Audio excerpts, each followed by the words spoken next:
Hey guys, welcome back to the layout. So today I've got another layout update for you. This is number 14. And as you can see with this Rust-Oleum camouflage brown paint, I have went ahead and finally painted my tracks. I've been talking about this for quite some time, and I'm glad to finally have done it. It went pretty well. I'm pretty happy with it. I missed a couple angles here and there, and I oversprayed. I think I really went heavy with the spray in some other areas. But it definitely worked out. I think if I had to do it again, I would do things slightly differently, but mostly the same. The first thing I would change is I would likely cover my switches. Um, Not many of them caused issues, but I did notice now I am using Pico um, 00 code 100, right? Because it doesn't come in the code or HO.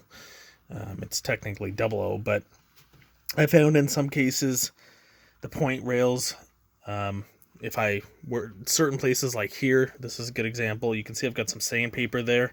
I'm actually gluing it down again because I had a lot of paint. I really oversprayed this area, and I got a lot of paint between the point and the stock rails, and it was creating just enough of a barrier to cause some derailing issues. That's really the worst area. Everywhere else, including the double slip switches, actually handled the paint quite well.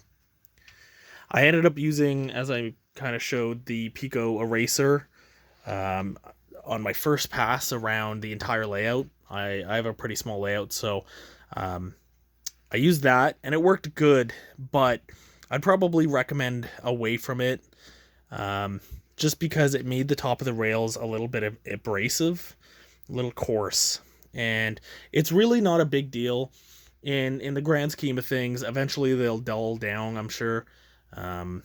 It makes running the train slightly louder going over things like rail joints, but overall with the sound locomotives on, you don't notice it at all. And I'm sure for the small amount of friction that it causes, it's not really a big deal. The big problem is, unless everything is securely glued down, when you're using it, if it does get caught on a rail joint, sometimes it'll catch and move one of the rails to the side. I only had one issue with this. It was actually up behind the shed, which I'll talk about in a minute. So you can see I've cleaned off a lot of the paint up here. I may go back with like a marker or a paintbrush and fix things up. But same with like in here. Once I re-glued it, I may go over and just make things look a little bit better, a little more pleasing to the eye. So after I went around with the Pico eraser, it worked okay.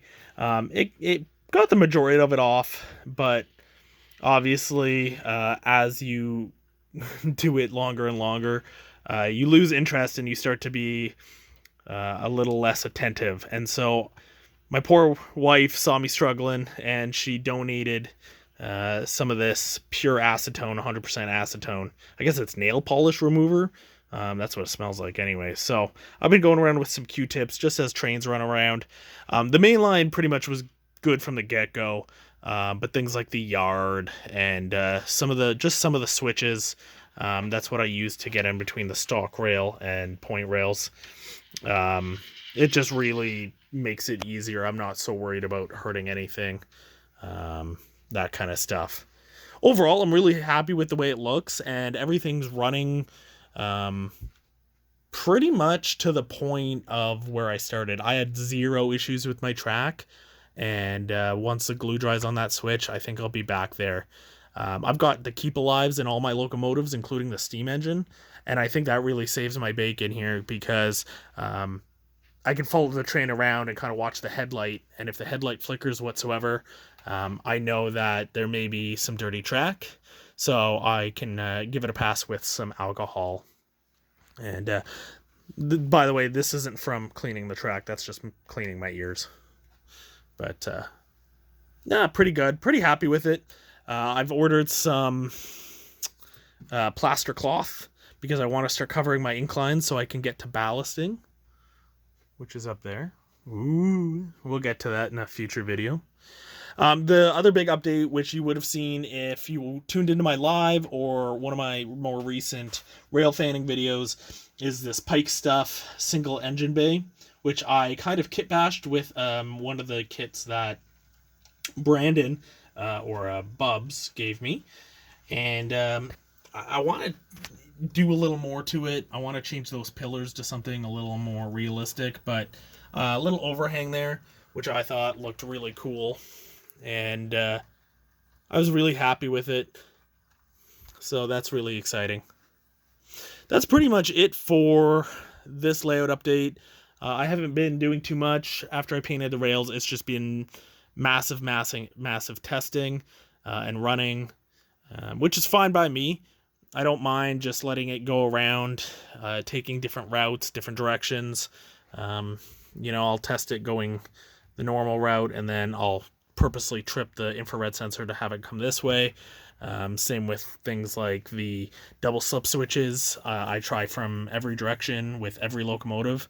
It definitely seems like the steam engine is the most picky, but it runs pretty great almost everywhere now.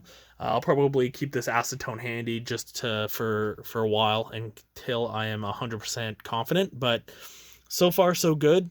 Like I said, I think the only changes I would make is possibly covering the switches to give me less problems there. Thankfully, I did pre-wire most of my switches. So, as an example,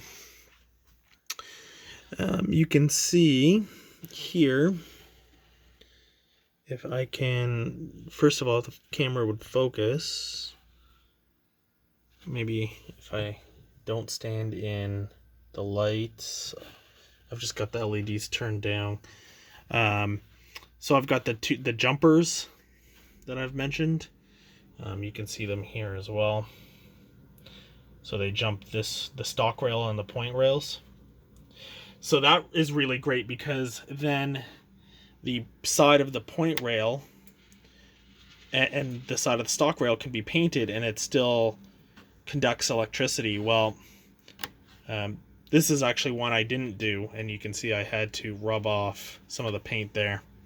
So I may rip that switch up too and just wire it really quickly and then repaint it. Because if I'm going to do it, I might as well do it now. That's pretty much it, guys. I'm going to go ahead and wrap this up. Thank you guys for watching.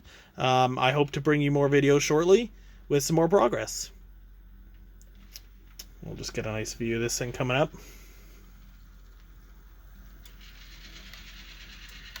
Nice. See, I don't know if you can hear that clicking.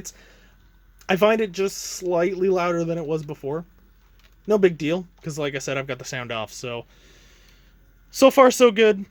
But I want to make this as good as I can. So I'm gonna keep at it with the acetone and I guess keep cleaning my ears. All right, guys. Until next time, enjoy your bacon.